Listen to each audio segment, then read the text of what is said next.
Democrats deliver groundbreaking victories at the same time President Trump's supporters score wins. Lisa Desjardins begins our look at the major takeaways from primaries in 4 states. America has not seen this before. Thank you so much.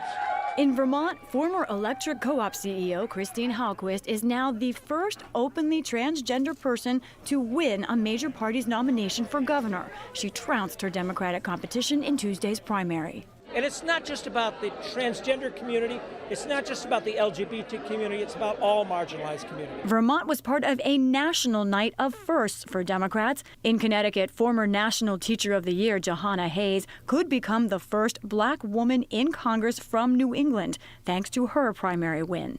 Tonight is just the beginning of the real fight. Yep. The fight for the soul of this nation. Yeah! And in Minnesota, Ilhan Omar is poised to become the first Somali-American in Congress and one of the first Muslim women in Congress. A refugee at 8 years old, she nodded toward history. I think about the kind of hope and optimism that all of those 8-year-olds around the country and around the world get from seeing your beautiful faces, elect and believe in someone like me. So I humbly thank you. Also in Minnesota, the man who was the first Muslim in Congress, Representative Keith Ellison, survived his primary race to become state attorney general, despite recent abuse allegations from an ex-girlfriend. I want to assure you that it is not true. And we are going to keep on fighting all the way through. For Republicans, a rough night for those like former Minnesota Governor Tim Pawlenty, who have openly opposed President Trump. He lost a primary for his old job by nearly double digits. And in the razor-close GOP primary for the Kansas governor's mansion, Trump ally and sometimes controversial Secretary of State Chris Kobach emerged the winner after Governor Jeff Colyer conceded. President Trump tweeted his congratulations to the Republican winners today and declared it's a red wave. And Lisa joins me now to dig into last night's results, along with Stu Rothenberg of Inside Elections. Thank you both for being here. Stu, first, let's talk about the Democratic firsts. How groundbreaking are they? I think it was a pretty significant night, Judy. First transgendered nominee, African Americans, Somali-Americans. I mean, this is a Democratic Party that looks different than it did 40 or 50 years ago. Really changing. Well, look, over the long haul here, the Democrats have lost Reagan Democrats and Southern conservative Democrats. They've left the party. Emily's List was formed in 1985, so there's been a long-term change. But I think over the last couple of years, there's been a dramatic change in terms of intensity, number of people involved, the energy among voters political folks who in the past would have been considered kind of marginal. Lisa, what is the secret with these first candidates, the first Somali-American, the first transgender? What are they saying? I think on the one hand, many of these candidates are campaigning not on their groundbreakingness, but also on policy, as we saw in Vermont. Gubernatorial Democratic candidate there, Ms. Hallquist, is campaigning on rural issues especially, but also talking about breaking ground for transgender America. I think when you look at the diversity of Democrats, many Democrats are proclaiming last night a big night for them. But when I look a little more deeply, Judy, I think that these were individuals who were able to break very particular glass ceilings. They are pioneers in their areas. But when you look more deeply, Judy, at all of the competitive races in this country, I looked at some 62 of the most likely to flip seats.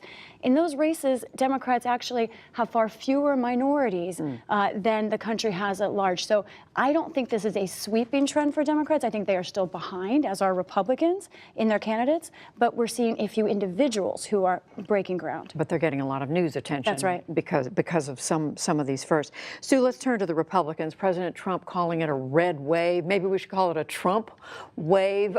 Are they winning, some of them, because they're embracing him? Well, absolutely, they are. He's the dominant figure in the political party. If you embrace him, his supporters are more likely than not to embrace you. If reject him, voters are going to reject. I I tend to think the president is just messing around with us on this red wave. He can't believe that. I mean, all the survey data, the national data, the stuff we're seeing polling in individual races suggests the contrary. So I think he's just messing around with us. That having said, he is the single most important person in the Republican Party right now. But I come back to Trump wave, Lisa, because what, Tim Pawlenty in Minnesota, people are saying he was punished because he wasn't pro-Trump enough. Right. He had opposed the president when he was a candidate, and then now has circled back and had said he supports the president now, but the voters didn't believe him. Republican voters didn't believe Mr. Pawlenty. I think he also had another problem, though, Judy, and Pawlenty lost by almost 9 points. That's significant for a two-term governor.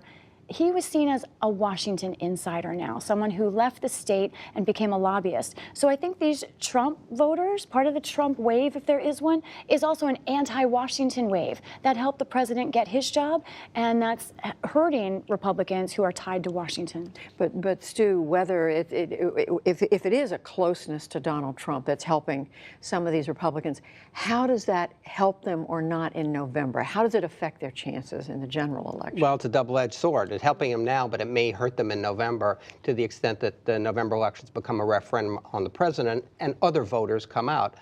Sure, Trump voters will come out, and that's fine. That will help Republican candidates.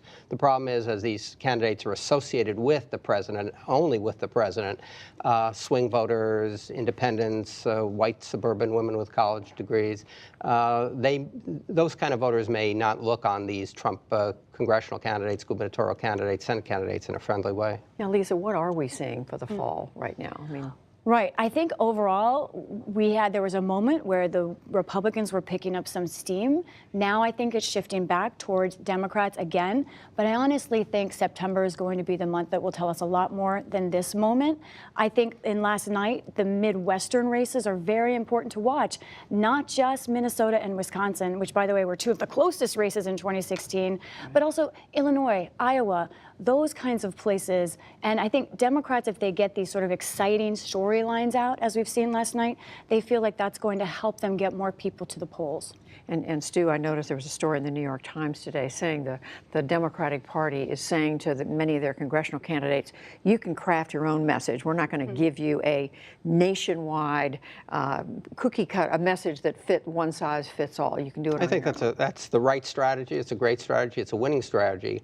However, to the extent that the party is recruiting candidates and nominating candidates who are talking about Medicaid for all, eliminating ICE and things like that, I think there's a danger for the Democratic Party as a whole, not individual candidates in New York and Connecticut or whatever, but nationally, that the Democrats will fall in the trap again of being the party of higher taxes, more spending, social engineering. And Judy, I think back to, I guess it was 2006, right around that election, before and after the election, I was talking to Rahm Emanuel, who was chairing the DCCC, and Chuck Schumer, I believe, was chairing the DSCC, Democratic Senate Campaign Committee, and they both told me that that 2006 was a test.